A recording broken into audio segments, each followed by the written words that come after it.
Veritra Sentosa Internasional, Ya. biasa disingkat dengan Fightren ini. VSI ya. Ya. Tolong saudara selesaikan kewajiban saudara terhadap karyawan-karyawan saudara yang sudah di PHK atau dirumahkan. Kalau tidak nanti berhadapan dengan saya. Ya. Dan saya bukan sendiri, tim saya banyak. Iya. Jadi saya akan bantu mereka. Iya. Saya akan bantu masyarakat-masyarakat yang terzolimi. Terutama adalah perusahaan-perusahaan yang digagas oleh Ustadz Yusuf Mansur. Ingat, saya berjuang untuk umat.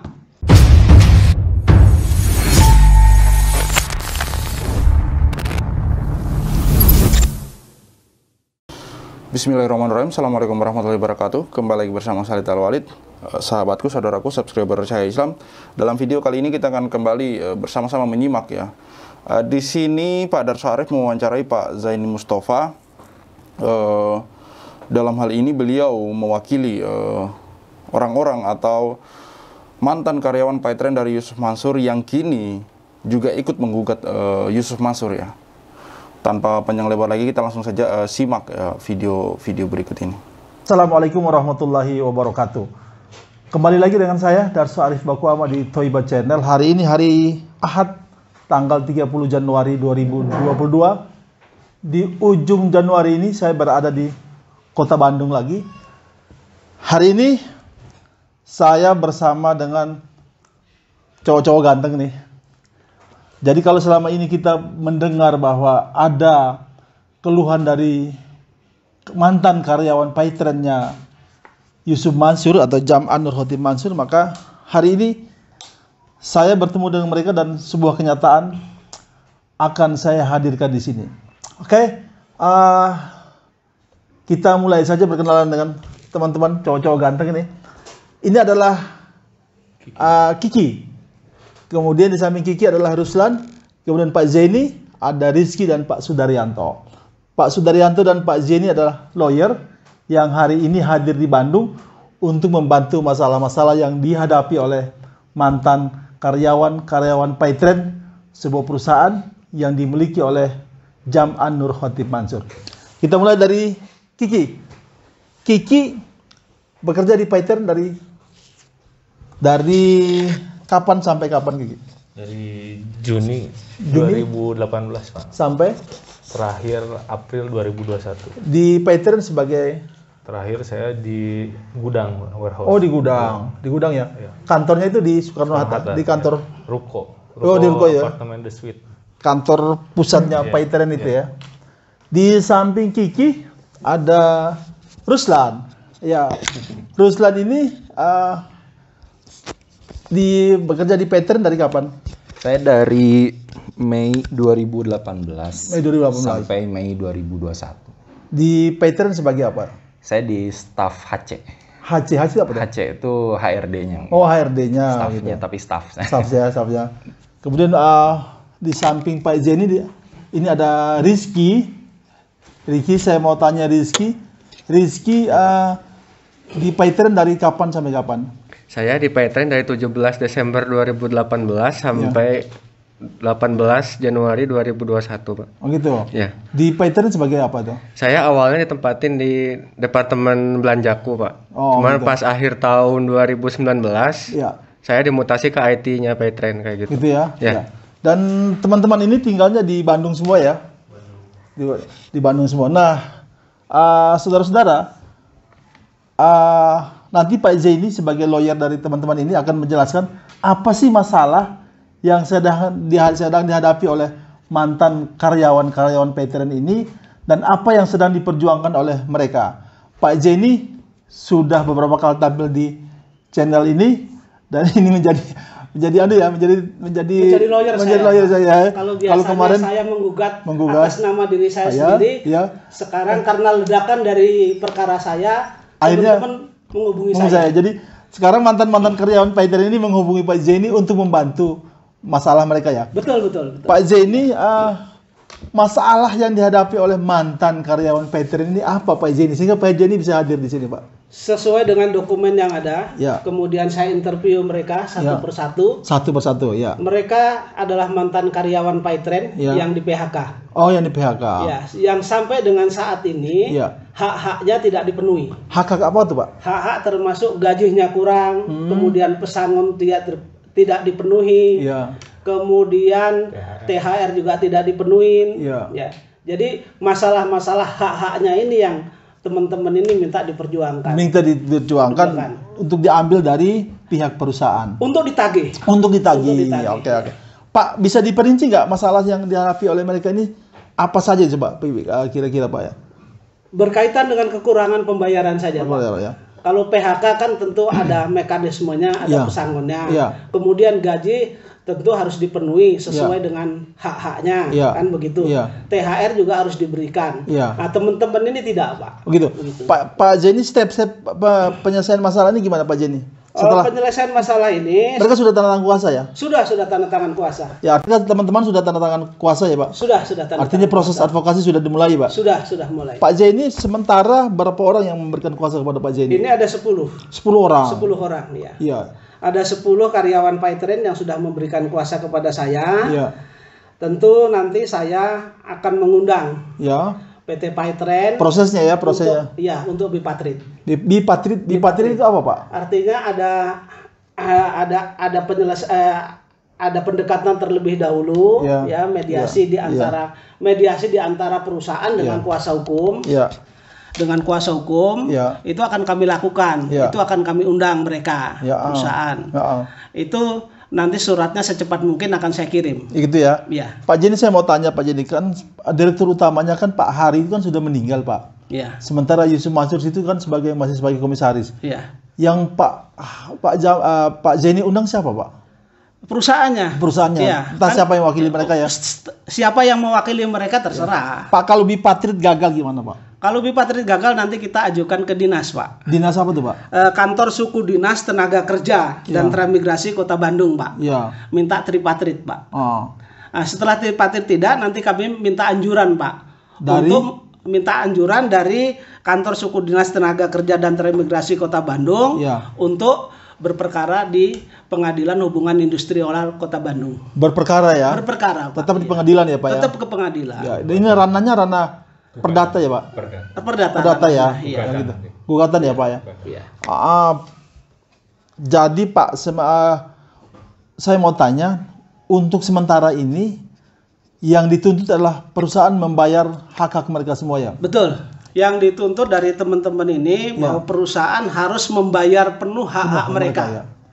Pak, tidak tertutup kemungkinan bukan hanya 10 orang yang punya masalah dengan Paytren Pak karyawan. Oh, sebenarnya banyak yang menghubungi saya. Cuman ini kan baru 10 orang yang setor. Dari Kota Bandung. Dari Kota Bandung. Yang Jakarta masih ada juga. Masih ada juga ya.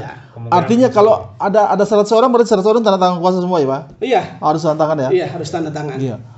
Saya mau tanya ke teman-teman, kira-kira ada berapa orang sih yang karyawan Paytren, mantan karyawan Paytren yang punya masalah sama dengan teman-teman yang harus yang sama, yang sementara kan ada 10 orang. Ada nggak yang lebih banyak nanti yang akan?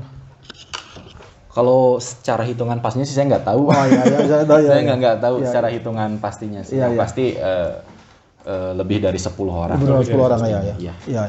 Pak Jenny di Jakarta ada juga Pak Jenny ya? Ada juga di Jakarta. Oke. Di Jakarta. Insya Allah ini di Pak Jenny berapa orang yang teman-teman Pak Jenny ajak untuk mengatasi masalah ini Pak? Ini ada 3 orang. Jadi dalam surat kuasa ini ada 3 orang. Iya. Cuman nanti mungkin saya letak untuk yang 10 orang ini 3 orang. Tapi karena saya ini kan banyak saat ini kebanjiran order nih Pak. order kasus yang menyangkut menyangkut Ustadz Yusuf Mansur ini. Iya. Jadi begitu saya sudah mengajukan gugatan, saya tiap hari dapat telepon Pak. Iya. Banjir saya. Banjir perkara. Ya. Pak Jenny, saya mau tanya, ini kapan mulai action Pak Jenny? Secepat mungkin. Secepat mungkin ya. Secepat mungkin nanti saya surati. Oke gitu ya, suratin perusahaannya ya. Oke. Saudara-saudara, sementara di luar sana Jam'an ini atau Yusuf Mansur ini masih membuat narasi di media sosial bahwa Paytren masih oke, Paytren sebentar lagi IPO dan lain sebagainya. Sementara dalam perusahaannya ada masalah seperti ini. Saudara-saudara, mari kita berbagi informasi lagi. Sementara ini masih banyak beberapa, kalau banyak sih mungkin enggak ya, ada beberapa mantan leader-leader Paytren yang sudah menghubungi saya untuk bercerita. Pak Jenny, saya mau tanya Pak Jenny, kalau leader Pattern itu jika mereka mengalami sebuah ketidakpuasan dengan Pattern, itu bisa dibawa ke masalah hukum Pak Jenny? Bisa. Artinya tetap bikin kuasa ke Pak Jenny. Tetap bikin kuasa. Jadi agar saya bisa melangkah, sudah saya jelaskan dari beberapa orang yang menelepon kepada saya. Tentu akan saya pilah-pilah pokok permasalahannya apa kan begitu. Nah, setelah itu saya suruh ngirimkan dokumen-dokumen yang ada. Kebetulan teman-teman yang Kota Bandung ini cepet, kayaknya lagi nggak punya duit ini mungkin. Setelah saya pilah-pilah, ternyata ini pokok permasalahannya kan hampir sama, maka saya jadikan satu surat kuasa. Kemudian nanti setelah ini kami akan menyiapkan surat undangan kepada Paitren agar mereka mau bipatrit terhadap kami. Pak Jenny, yang menjadi masalah sekarang yang saya lihat dan saya rasa adalah para leader Paitren yang bergabung dengan di posisi titanium gitu Pak, yang membayar uang sebesar 10 juta ke atas gitu Pak Jenny. Nah, ini Pak Jenny bisa mereka mengalami ketidakpuasan dengan pelayanan Paitren dan produknya dan lain sebagainya. Pak Jenny bisa membantu mereka ya Pak? Bisa membantu. Oke. Jadi begini Pak Darso, saya niatkan bahwa begitu perkara saya meledak dan saya mengalami memang ada ketidakjelasan sehingga terkait dengan perkara saya tersebut ternyata banyak orang yang mengalami nasib seperti saya. Kebetulan saya lawyer. Pak, kalau saya minta tolong gimana gitu. Akhirnya dari beberapa teman saya yang ada di kantor, partner saya bilang, oke, nggak masalah Pak kita gitu. Jadi intinya siapapun yang mempunyai masalah yang saat ini berkaitan dengan Ustadz Yusuf Mansur, silahkan menghubungi saya. Oh gitu ya? Pak Jenny bisa sebutkan nomor HP-nya Pak Jenny? HP saya 081 28 29 33 025. Oke. Saudara-saudara, jadi Pak Jam'an ini masih lagi mendapatkan masalah baru. Sudah patungan usaha, sudah nabung tanah dari para karyawan mantan TKW, sudah batubara, batubara saya sendiri dan teman-teman saya. Sekarang dari mantan karyawan Paitren, dan mungkin besok-besok muncul lagi yang namanya sedekah atau hibah atau patungan aset gitu. Jadi mudah-mudahan Pak Jam'an ini punya stamina yang luar biasa ya, yang stamina yang besar sehingga bisa melayani atau mengikuti proses-proses hukum yang sedang dilayangkan oleh banyak orang. Saudara-saudara, terima kasih sudah waktunya teman-teman, terima kasih banyak ya sudah. Sedikit saya tambahkan. Silakan. Saya minta begini saya minta terkait dengan PT Veritra Sentosa Internasional, biasa disingkat dengan Paitren ini, VSI tolong saudara selesaikan kewajiban saudara terhadap karyawan-karyawan saudara yang sudah di PHK atau dirumahkan. Kalau tidak nanti berhadapan dengan saya. Dan saya bukan sendiri, tim saya banyak. Jadi saya akan bantu mereka. Saya akan bantu masyarakat-masyarakat yang terzolimi. Terutama adalah perusahaan-perusahaan yang digagas oleh Ustadz Yusuf Mansur. Ingat, saya berjuang untuk umat. Anda kalau mengaku Anda Islam, selesaikan kewajiban saudara. Luar biasa itu statementnya Pak Jenny Mustafa, lawyer dan juga korban sekaligus ya. Saudara-saudara, demikian waktunya sudah menyaksikan video ini. Mudah-mudahan teman-teman ya diperjuangkan oleh Pak Jenny, kita sama-sama berjuang sehingga hak-hak teman-teman bisa didapatkan kembali dari PT VSI itu dan Paitren. Mudah-mudahan Pak Jam'an juga melihat ini dan dia cepat ya Pak Jenny ya, merespon ini.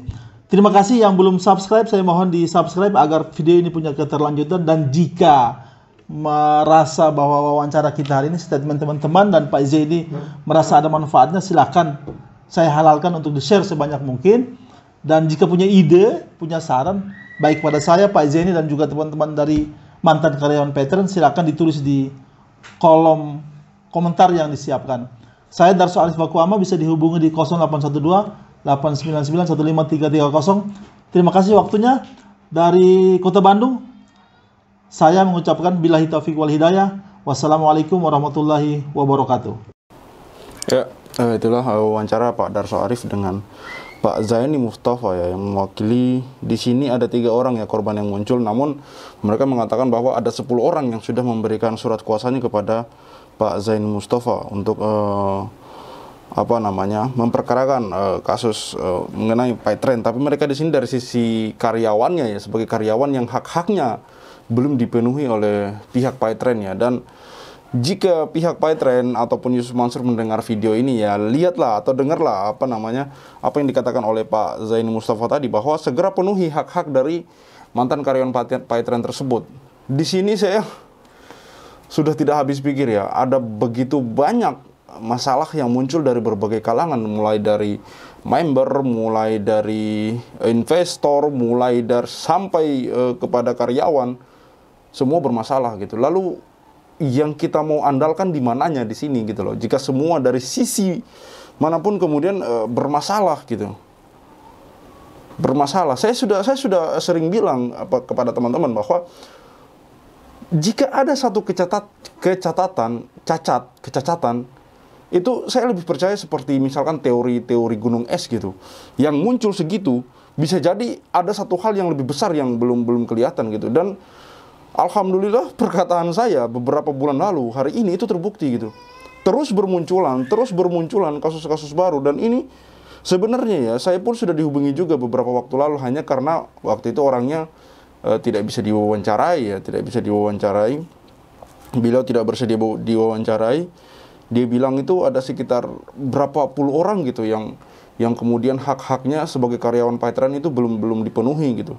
Dan kini muncul bersama Pak Darso Arif, yang diwawancarai oleh Pak Darso Arif, yang kemudian diwakili oleh Pak Zaini Mustafa selaku kuasa hukumnya, di mana beliau mengatakan sudah mewakili 10 orang. Dan sebenarnya sudah banyak yang menghubungi beliau, namun beliau sekarang ini sementara ini baru menghandle 10 orang mantan karyawan PayTrend yang hak-haknya belum dipenuhi oleh pihak PayTrend gitu. Di mana PayTrend, Anda sudah ketahui sendiri bahwa PayTrend ini dibawakan oleh Yusuf Mansur, beliau Yusuf Mansur. Jadi saya rasa jika pihak PayTrend ataupun Yusuf Mansur mendengar video ini atau sampai ke telinga mereka, dan saya pikir ya harusnya sampai ya, tolong segera penuhi hak-hak karyawanmu gitu. Hak-hak karyawan dipenuhi, di mana mereka ya ikut membantu dirimu, ikut membantu PayTrend dalam menjalankan roda usaha dari PayTrend ini. Namun di sini mereka mengatakan bahwa hak-hak mereka belum dipenuhi gitu sebagai karyawan PayTrend. Oke, cukup sekian dari saya, Khalid Al-Walid. See you on the next videos. Wassalamualaikum warahmatullahi wabarakatuh.